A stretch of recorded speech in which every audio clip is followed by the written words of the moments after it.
lire les Écritures, nous prions. Seigneur, donne-nous le souffle de ta parole, ton esprit d'amour, pour qu'il vienne prendre place en nous et ainsi transformer notre vie. Seigneur, donne-nous le feu brûlant de ta parole, ton esprit de vérité, pour qu'il vienne en nos cœurs nous donner force et courage de témoigner de toi dans nos vies, par nos vies.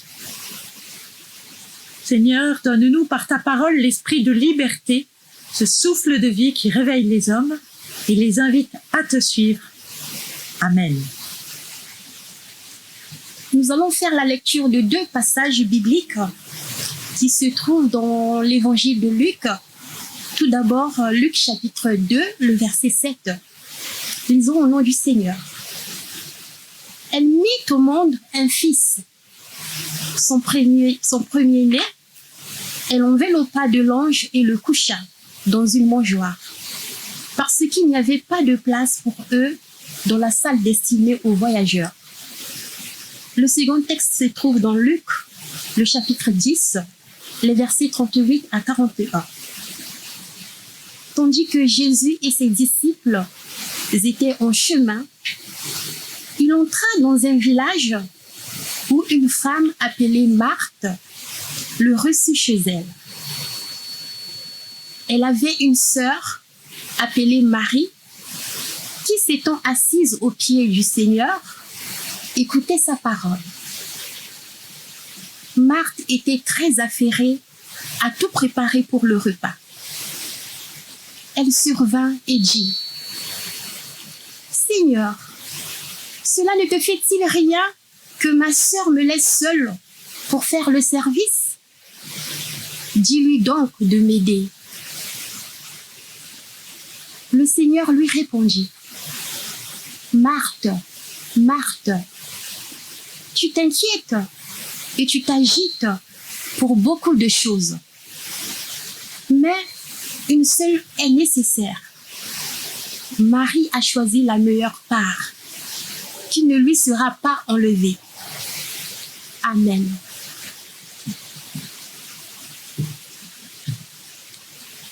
Seigneur, ta parole est vérité. Conduis-nous dans la vérité. Frères et sœurs, chers amis, ce soir, Monsieur et Madame Boudu reçoivent un invité de prestige. Tout excité à l'idée de le recevoir, ils décident de mettre les petits plats dans les grands. À cette occasion, Monsieur veut montrer qu'il est un homme moderne et qu'il a quelques talents culinaires. Quant à Madame, elle traque la poussière, remet chaque chose à sa place, puis elle prépare une jolie table avec un bouquet. L'invité arrive, il est accueilli par le couple et installé au salon. Monsieur sert l'apéritif, mais à peine a-t-il trinqué qu'il court surveiller le soufflet à la cuisine. Pendant le reste du repas, il ne cesse de faire des allers-retours pour dresser les plats, chauffer les assiettes, assortir et servir le bon vin, toute chose qui réclame son attention jusqu'au dernier moment. Pendant tout ce temps, Madame est restée à discuter joyeusement, tranquillement avec l'invité, sans se lever pour aider son mari. Alors, au moment du dessert, épuisé par la tâche et se sentant abandonné, Monsieur interpelle l'invité et lui demande si ça ne le dérange pas de voir sa femme le laisser seul à sa tâche. Qu'en pensez-vous ? C'est un peu ce qui se passe dans ce texte, n'est-ce pas ? Tout d'abord, on pourrait se demander si c'est bien à l'invité d'arbitrer entre Monsieur et Madame Boudu. Ensuite, je reconnais qu'il m'est souvent arrivé moi-même de m'agiter comme ce monsieur. Je pense que beaucoup d'entre nous se reconnaissent là. Et là, je m'aperçois que c'est inutile. Cela peut même être parfois une manière de différer la rencontre, tout en se justifiant dans une gesticulation. Marthe, Marthe, tu t'agites et t'inquiètes pour beaucoup de choses, mais une seule est nécessaire. Marie a choisi la meilleure part qui ne lui sera pas enlevée. Qu'est-ce que la meilleure part? Une seule est nécessaire. Si ce personnage important décide de venir chez monsieur et madame Boudu, ce n'est peut-être pas pour manger comme dans un restaurant étoilé, ni pour constater que monsieur dispose de véritables talents culinaires ou que madame tient bien sa maison. Mais c'est plutôt parce qu'il a de l'estime pour eux. Certes, il ne faudrait pas pour autant que le ménage ou la cuisine soient complètement négligés, mais là n'est pas l'essentiel. L'essentiel est dans la rencontre. Finalement, la meilleure part n'est-il pas dans la capacité à faire de la place à l'autre, à se mettre en capacité de le recevoir et pas seulement de lui donner ce qu'il n'est pas venu chercher. Quelle place donnons-nous pour Jésus-Christ dans nos vies? Parvenons-nous à cesser notre agitation, à nous poser pour lui parler et pour le laisser nous parler?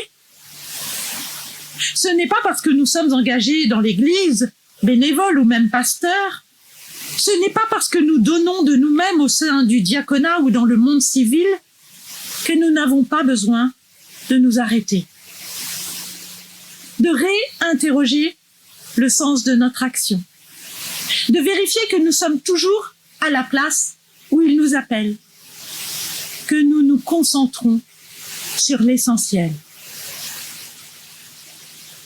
Et nous, qui nous tenons plutôt en marge de l'Église, en marge de notre foi, n'avons-nous pas à entendre aussi cette parole du Christ qui invite à occuper la place qu'il nous réserve? Et quelle place donnons-nous pour l'autre dans nos vies ou dans nos églises? Lui laissons-nous de la place ou bien contrôlons-nous toutes les places sans laisser du temps, du vide pour la réponse de l'autre, l'initiative de l'autre qui est peut-être un peu plus lent ou qui se dit tout simplement c'est pas la peine puisque il ou elle va le faire. Combien de fois l'autre se retrouve-t-il exclu de nos actions car nous avions oublié de donner des explications, une information, ou bien parce que nous étions allés plus vite que lui. Quelle place donnons-nous pour l'autre dans nos vies ou dans nos églises? Nous contentons-nous de faire de la place à ceux qui nous ressemblent, de la même culture, de la même théologie, du même monde? Nous réfugions-nous dans nos habitudes, dans nos temples, dans nos centres confortables? Ou prenons-nous le risque de sortir sur des chemins inattendus pour aller à la rencontre des infréquentables? Oui, quelle place donnons-nous pour l'autre dans notre société? Certes, nos églises ont consenti bien des efforts pour être un peu plus inclusives. Mais au moment où nous célébrons la rentrée de l'église, je ne puis manquer de faire référence à un événement qui s'est produit au tout début de nos grandes vacances. La mort de Naël et les violences qui ont suivi. Je ne voudrais pas que cet événement passe sous silence et que son souvenir parte avec celui de nos vacances pour que nous puissions rester dans un entre-soi paisible et satisfait. Dans son discours du 4 juillet, Emmanuelle Seebold, la présidente du Conseil national de notre Église, interroge cette violence qui surgit chez ceux qui ne se reconnaissent aucune place au sein de notre société. Et je vous invite à aller lire, si vous le pouvez, ce discours sur le site de l'Église unie. Elle conclut ce discours par ces mots. Affirmer que chacune et chacun reçoit une place unique devant Dieu et dans le monde est à proprement parler évangélique. Les croyants ont aussi un rôle dans le travail de médiation et d'élaboration d'un langage pour protester contre l'injustice, la pauvreté, et cela sans violence. Pour que ce travail de médiation puisse se faire, il ne suffit pas d'accueillir, ni même de faire de la place. Il faut aller là où cette parole n'est pas attendue. Car aujourd'hui, dire la bonne nouvelle dans nos lieux de culte ne touche pas celles et ceux qui ont perdu tout espoir et sont enfermés dans leur quartier. Par un hasard du calendrier, 2 semaines avant ces événements, notre Église prenait la décision de vendre ses parts du centre œcuménique Saint-Marc. D'aucuns diraient que notre Église se désengage du projet œcuménique. Mais au-delà de cela, qu'en est-il de notre présence, de notre témoignage dans les quartiers sud de Grenoble? Le débat sur la vente de nos parts immobilières a permis de nous reposer les bonnes questions au moment où nous étions engagés dans un programme d'activité pour lequel les forces vives manquaient de plus en plus et pour lesquels, peut-être, Marthe venait secouer Marie en lui demandant de venir l'aider. Oui, il était grand temps de nous interroger sur un projet qui, à l'origine, se voulait au cœur de la vie des quartiers sud. Quelle est la place de notre Église dans le monde? Quelle est la place de la population déshéritée et souvent d'origine étrangère, concentrée dans les quartiers sud de Grenoble? Allons-nous les abandonner à la détresse, au désespoir qui se sont manifestés dans cette extrême violence? Allons-nous continuer à prêcher, dénoncer, exhorter pour contribuer à un projet dont les plus pauvres seraient exclus non pas du projet, mais de la réflexion? Ce qui est arrivé dans le quartier Tesser au début du mois de juillet manifeste que le sentiment d'abandon ne date pas d'aujourd'hui. Il est général et se ressent aussi parmi les jeunes qui vivent et gravitent autour du centre œcuménique, sans toujours très bien savoir ce que c'est, si ce n'est un lieu chrétien. D'ailleurs, pas sûr qu'ils voudraient y trouver une place. Bien heureusement, je voudrais témoigner de ce qui se fait à l'Échoppe, de ce lieu d'entraide et de rencontre où les plus pauvres ne sont pas seulement aidés, mais aussi écoutés, accueillis, respectés. Bien heureusement, je voudrais témoigner de ce qui se vit à l'Escale, de ce lieu magnifique de partage, d'écoute, de paroles et de rencontres spirituelles. Un lieu porté par le diaconat et les églises ensemble. Mais un lieu qui peine à se développer, à toucher de nouvelles personnes. Car, c'est ce que je crois, le bâtiment même du centre œcuménique ne permet plus une réponse adaptée au quartier. Alors, frères et sœurs, chers amis, je pose une question. Quand oserons-nous offrir, comme le fait ATD Carmonde avec les bibliothèques de rue, des lieux spirituels de rue, non plus simplement œcuméniques, mais interreligieux ou même interconvictionnels, pour que les habitants voient et croient qu'un dialogue est possible, que des rencontres sont possibles, qu'un bien commun existe entre toutes nos cultures et sociologies. Chez Théo, s'est construit, au carrefour de l'église et du quartier, en faisant le pari de l'ouverture de notre église et de la soif spirituelle, de ceux qui vivent ou travaillent alentour. En tant que bistrot spi, ouvert au carrefour de la place Perinetti, chez Théo, est la réponse adaptée à cet endroit. Il est aussi un lieu d'expérimentation d'une autre forme de témoignage qui pourrait, nous l'espérons, renouveler notre Église et pourquoi pas faire des petits. Pourquoi pas dans le quartier sud. Mais il ne sera pas suffisant si nous n'allons pas chercher des frères et des sœurs dans les administrations et les entreprises autour.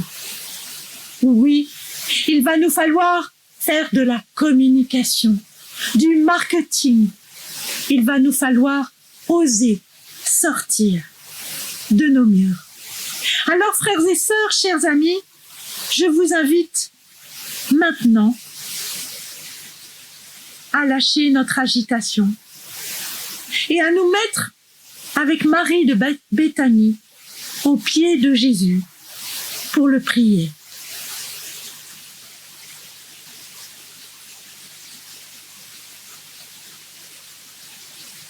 Seigneur Jésus, arrête-moi quand je m'agite, quand je m'affole, quand je panique, quand je désespère comme Marthe.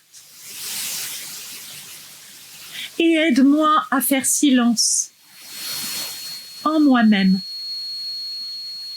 comme Marie. Alors j'entendrai que tu frappes à ma porte. Je t'ouvrirai, tu entreras chez moi et nous dînerons ensemble. Tu prendras place en moi, car je sais que moi, depuis longtemps, j'ai ma place en toi. Seigneur Jésus, fais-moi entendre ta voix. Dis-moi et rappelle-moi quelle est la place à laquelle tu m'appelles. Dans ma vie familiale, professionnelle, dans l'Église, dans le monde. Fais que je l'entende, non seulement dans le secret de mon cœur, mais aussi dans la sollicitation de mes frères et de mes sœurs. Permets que je l'occupe avec tous les talents que tu m'as donnés. Fais que je l'occupe tout entière, sans déborder sur la place de l'autre, sans menacer celle de l'autre, mais au contraire en lui offrant d'occuper lui aussi la place à laquelle il est appelé. Seigneur Jésus, aide-moi à faire de la place à l'autre, l'autre qui ne me ressemble pas, l'autre qui me fait peur et vers qui je n'ose aller. Aide-moi aussi à faire de la place à celui qui est tellement faible et apeuré que je voudrais le sauver en prenant pouvoir sur lui, sur elle, en décidant à sa place. Fais que je sois attentif lorsqu'il frappe à ma porte, parfois si discrètement que je peine à l'entendre, pour que je lui ouvre. Alors, il entrera chez moi. Il prendra place en moi, comme il a sa place depuis longtemps en toi. Et nous dînerons ensemble, lui et moi. Nous partagerons ton repas, cette meilleure part que tu nous offres. Car la meilleure part, Seigneur Jésus, oui, la meilleure part, c'est toi.